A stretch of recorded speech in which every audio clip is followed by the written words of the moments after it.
हरियाणा में नए मुख्यमंत्री और मंत्रियों की शपथ ग्रहण की तारीख फाइनल हो गई है। अभी तक चर्चाएं थी कि 15 अक्टूबर को शपथ ग्रहण होगा, लेकिन आज राजधानी दिल्ली में केंद्रीय मंत्री मनोहर लाल खट्टर ने जानकारी देते हुए बताया कि 17 अक्टूबर को पंचकुला में शपथ ग्रहण समारोह का आयोजन होगा, जिसमें प्रधानमंत्री नरेंद्र मोदी भी शिरकत करेंगे।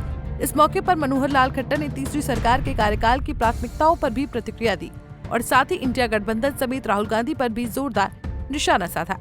शपथ ग्रहण की तारीख टेंटेटिव क्या मोटे रूप से फाइनल है कि 17 तारीख को प्रधानमंत्री जी का नोट हमको मिल गया है, तो 17 तारीख को पंचकुला में और मुख्यमंत्री जी और अन्य जो मंत्रिमंडल के साथी हैं उन सब का शपथ ग्रहण समारोह पंचकुला में होगा।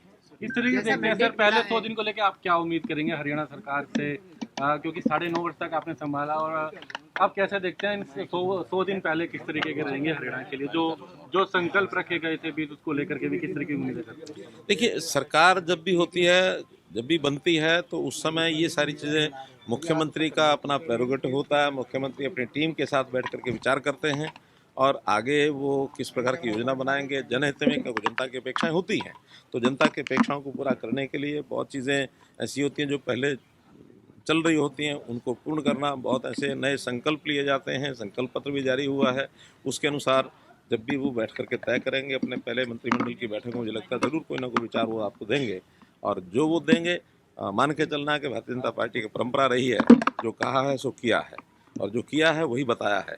तो इस नाते से जो बताएंगे मुख्यमंत्री से बताएंगे। नायब सैनिक से कहा गया था कि शपथ बाद में लेंगे, पहले रिजल्ट घोषित करेंगे, और वैसा ही करने जा रहे हैं। अब ये तो मुख्यमंत्री बताएंगे। सर, दिल्ली चुनाव पर कितना असर पड़ेगा? 3 महीने बाद दिल्ली में चुनाव है, हरियाणा से पड़ना चाहिए, इसका प्रभाव पड़ना चाहिए। कारण ये है कि कोई भी चुनाव अपने आप में एक सोलिटरी इवेंट नहीं होती, उसका जो प्रभाव होता है वो किसी प्रकार का भी परिणाम हो, वो जिस प्रदेश में जिस क्षेत्र में चुनाव वहाँ तो होता ही है, आसपास भी उसका पड़ता है, देश भर में भी पड़ता है।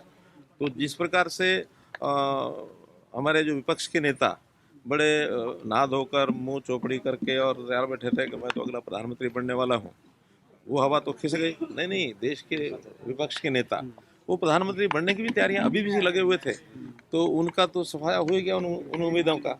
और हरियाणा की जो जीत है, ये संदेश हरियाणा के लिए तो है ही है, पूरे देश के लिए वो संदेश है कि मोदी जी की नीतियाँ, मोदी जी का जो काम करने का तरीका है, उपलब्धियाँ हैं, वो सारे देश में असरकारी हैं, हरियाणा में भी असरकारी है। सर, ईवीएम पे फोड़ रही है, कांग्रेस आपस में लड़ रहे हैं, कह रहे हैं उसको जिम्मेदारी लेनी चाहिए, रिकाउंटिंग की मांग की है सर, लेटर लिखा है। तो हमारे मुख्यमंत्री जी ने अपनी पिछली प्रेस कॉन्फ्रेंस में कहा ही था कि चुनाव परिणाम के समय जनता देगी जवाब और ये कहेंगे ईवीएम खराब।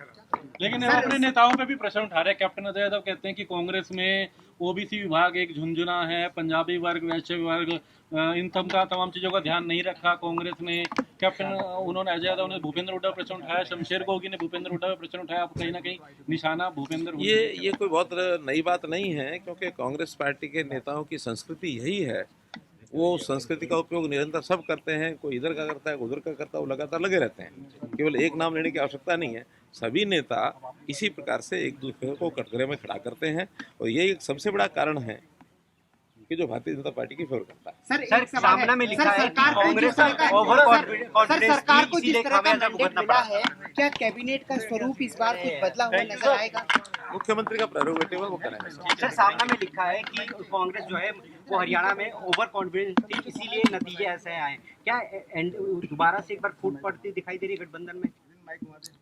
उनका गठबंधन है ही कहाँ, फूट तो तब बढ़े ना जब कोई गठबंधन हो। आखिर उसी गठबंधन में वो एक दूसरे का सहयोग मांगते हुए और अलायंस करते हुए नजर आए, वहीं फिर एक दूसरे ने नकारा, और पार्टियों ने ये भी नारा दिया कि उनकी जो सहयोगी पार्टियां और जो जिसके साथ गठबंधन करने की बात वो करते रहे कि भी सनम डूबेंगे, खुद अकेले डूबेंगे, तुम्हारे साथ क्यों डूबेंगे। कांग्रेस कहती है कि सनम हम तो डूबेंगे, तुम्हें साथ लेके डूबेंगे। तो वो ना साथ आगे चलने में साथी हैं, ना डूबने में साथी हैं। डूबेंगे भी अलग अलग, साथ चलेंगे तब भी अलग अलग ही रहेंगे, साथ चलने वाली स्थिति नहीं होगी। बता दें कि मनोहर लाल खट्टर ने आज नई दिल्ली में अपने नए सरकारी आवास में गृह प्रवेश किया और इस दौरान उन्होंने विधिवत पूजा अर्चना भी की। इस मौके पर साधु संतों के साथ नायब सिंह सैनी भी मौजूद रहे। गृह प्रवेश के बाद मीडिया से बातचीत करते हुए मनोहर लाल ने शपथ ग्रहण की जानकारी दी और इसके अलावा उन्होंने राहुल गांधी व कांग्रेस नेताओं की गुटबाजी को लेकर भी जबरदस्त चुटकी ली। दिल्ली से कमल कुमार कंसल, पंजाब केसरी टीवी। हमसे जुड़े रहने के लिए हमारे YouTube चैनल को सब्सक्राइब करें और नई वीडियो की नोटिफिकेशन के लिए बेल आइकॉन को दबाएं। अगर आप ये वीडियो Facebook पर देख रहे हैं तो लाइक जरूर करें और ज्यादा से ज्यादा शेयर करें। धन्यवाद।